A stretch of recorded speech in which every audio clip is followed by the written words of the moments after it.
Hey guys, it's Ben here, and today I'm going to be walking through the base Hack the Box challenge. So this is the last of the tier 2 starting point challenges. This is a Linux box, and I'll just get on with it. This was quite a fun one. I just solved it then. I really enjoyed it. I've got a base walkthrough directory set up, and I've got the VPN here. Like usual, I'm going to start off with some basic enumeration. So let me just zoom in so you can see. Perfect. I'll do nmap, and I'm just going to cover all the ports for this one. T4 for a little bit of a speedy output, and I'm going to output this to nmap. I need to make my nmap directories, so let's make directory nmap refund exploits, and I'll output this to nmap initial.txt. There we go. If we go back to the challenge, we can see, looking at the tags, so there's going to be some source code analysis, some PHP, some Apache. So I'm guessing there's a web server in here. We can sort of, the scan's returned now. Yeah, we can see there's port 80 HTTP open. What I'll do now is do a bit more of a thorough scan. So I'm just going to specify the two ports, 2280. I want to do service. I want to do default scripts operating system. Put the IP in there, and I'll output this to nmap thorough.txt. Like usual, I forget I need to be sudo, so I'm gonna do that. I'm also going to edit my hosts file because I prefer using base.hackthebox in the domain instead of using an IP, as I don't have good memory. So let's put this IP in here. So what is it? 171.228. Like so. Clear that up. We'll go to our web browser, and we'll look at this web page. So the world's number one file hosting service. So feel at ease hosting your files with us. Okay, so if you hover over each of these buttons, you can see all of these lead to nowhere. There's no actual requests sent. They just send you up and down the page, basically. The login one does send you somewhere. It sends you to this login.php, and we notice this is in the login directory. So we can obviously try some basic credentials like admin, wrong password, add root, and I did try this, and I'm not going to bore you through it. None of those worked. If you look in the login directory, we can see we've got some more files. So there's this config.php file, there's the login.php, which is the one we were just on, and there's this login.php.swp. And if you search up what these are, swp file, so it's the recovery file set up in Vim, the text editor Vim. So that's interesting. We can definitely investigate that. If you click on it here, it automatically downloads it. So what I'm going to do is I'm going to go into my recon directory, and I'm going to copy this file. So downloads, I've got the command saved from last time, and I'm going to copy it, and we should have it here. If you want to search up how to restore.swp file,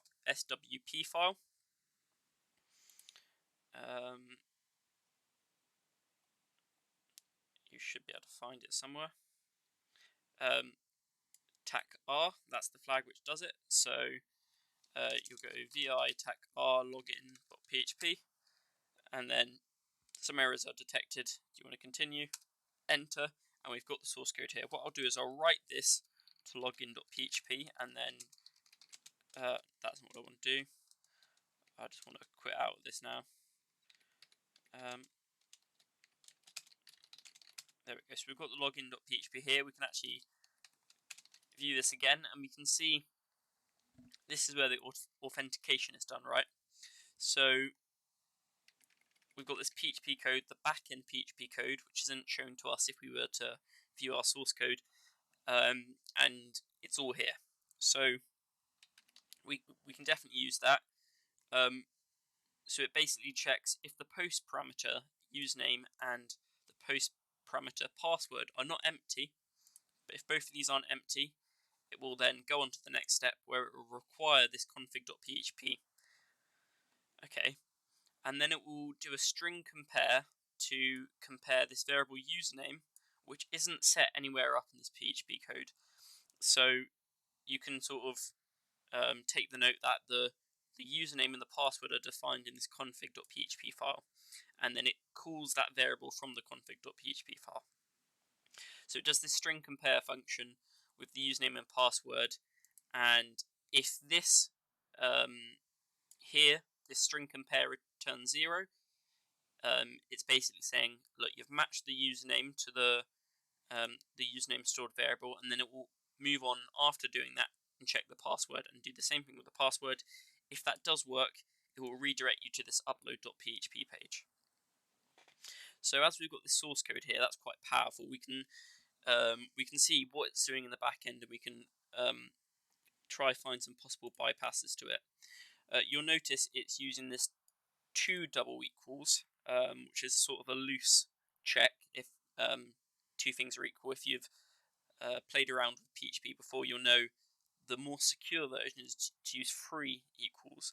So we may be able to do some PHP type juggling. And if you don't know what that is, it doesn't matter. I'll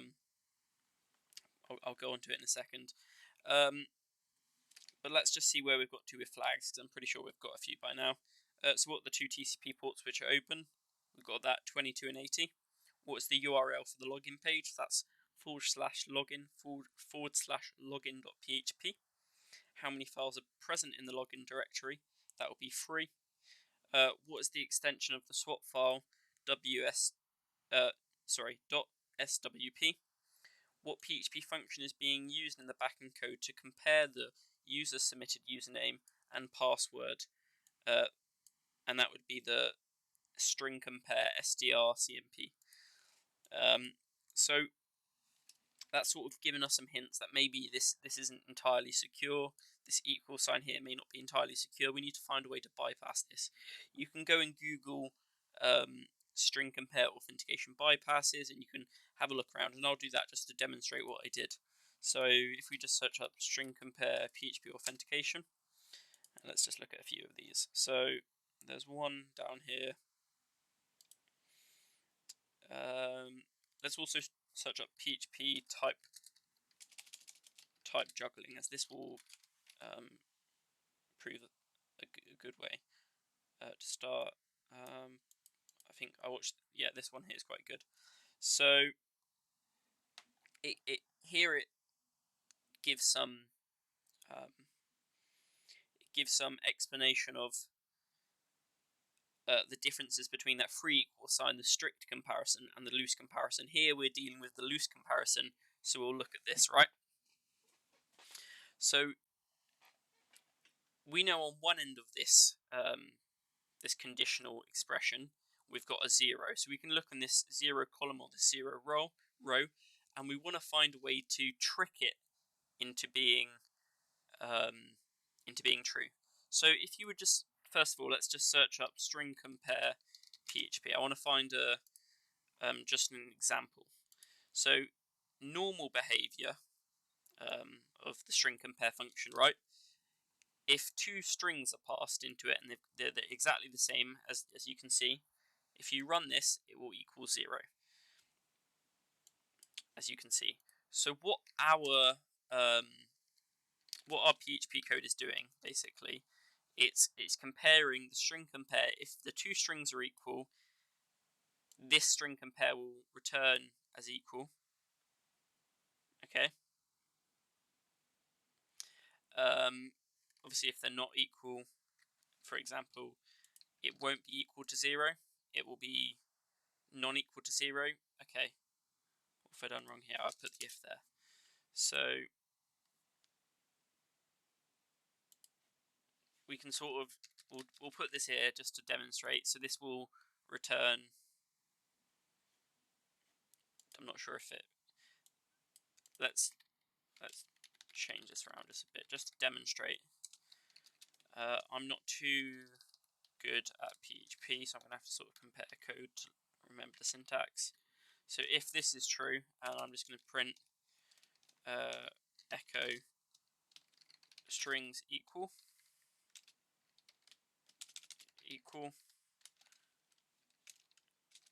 and then can I just go like else like this?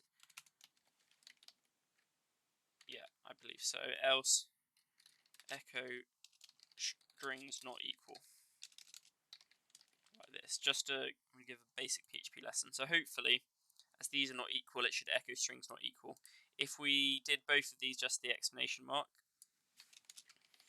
like so, this will return strings are equal, because this equals 0, therefore 0 equals 0 is true. Okay, just to play around a bit, let's just consider what if we did this. So the string 0 is equal to the integer 0. If you look at this, this will return strings equal. This is the type juggling. PHP assumes when you're using the string equal, you're referring to the referring to the integer. If you use the free equal sign to give a more strict one, this will return strings not equal.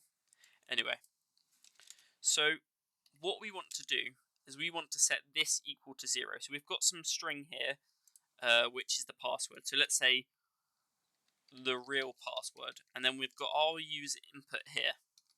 We want to find a way to make this part here equals 0, right? We want to find a way to put, this is our user input here, so your user input. We want to set this string compare part of the conditional equal to 0. And then you can sort of look around for ways to do this. What happens if you actually put nothing in here? Let's just see. Do we get an error? We do. In PHP, there's a null variable, there's a nothing variable. What happens if we supply this?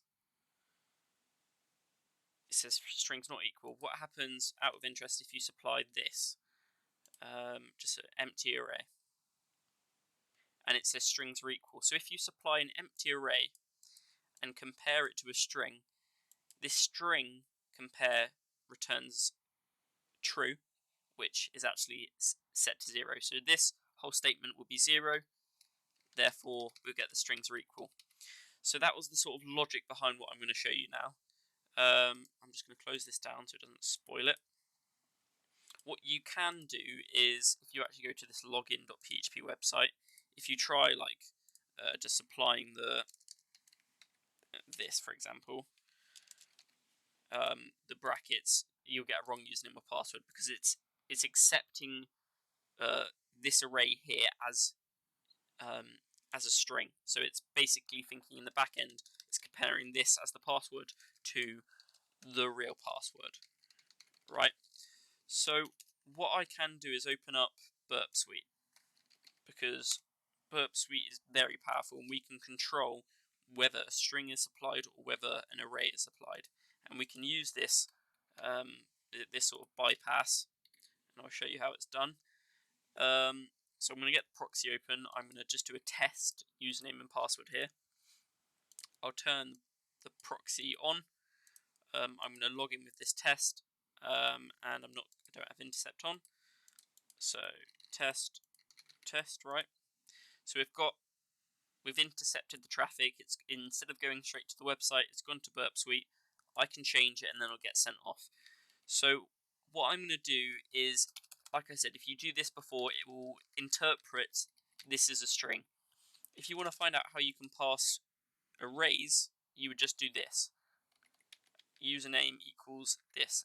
And I'm not going to pass anything into the array, because if you look at this right, if we did string compare test and then did an array, but it had something in, let's just say A.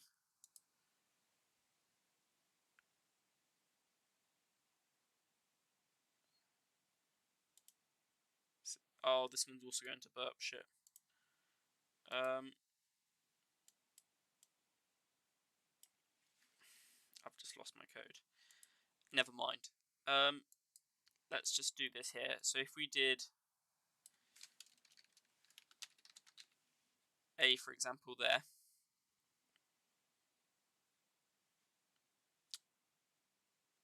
It doesn't return anything if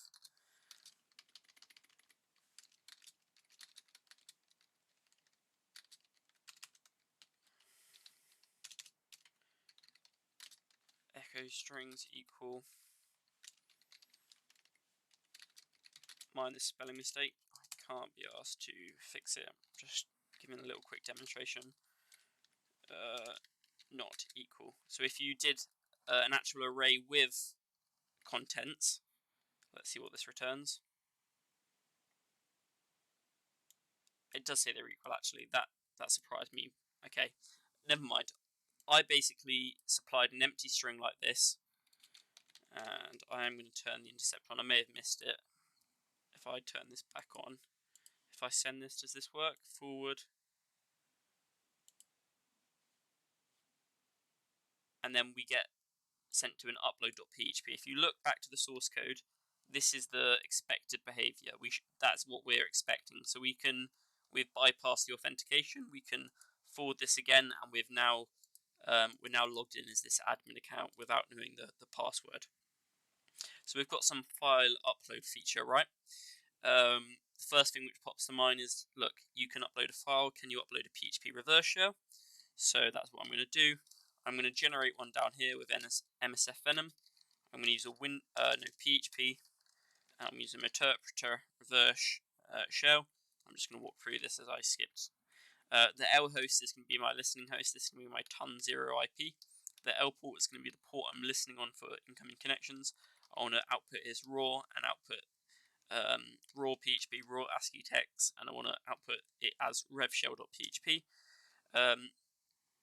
What I am going to do is on this one, I'm just going to get rid of one of these because I like a nice big screen.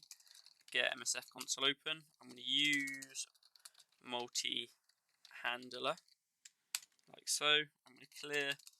I'm going to set lhost to be my ton0 interface. I'm going to set the listening port to be 1234. I'm going to run. Oh, I didn't set the payload. Set payload to be PHP interpreter reverse TCP. I'm going to run now. I've got this revshell.php here. What I am going to do is going to upload this, but we don't know where it's going to upload it to yet. If I no, let's just turn Burp Suite off. Let's upload this again, and it said your file has been successfully uploaded. So we don't know where this has been uploaded yet. We need to sort of figure that out. If you go base.how@the-box, you can sort of check uploaded or uploads. I can't really seem to find anything.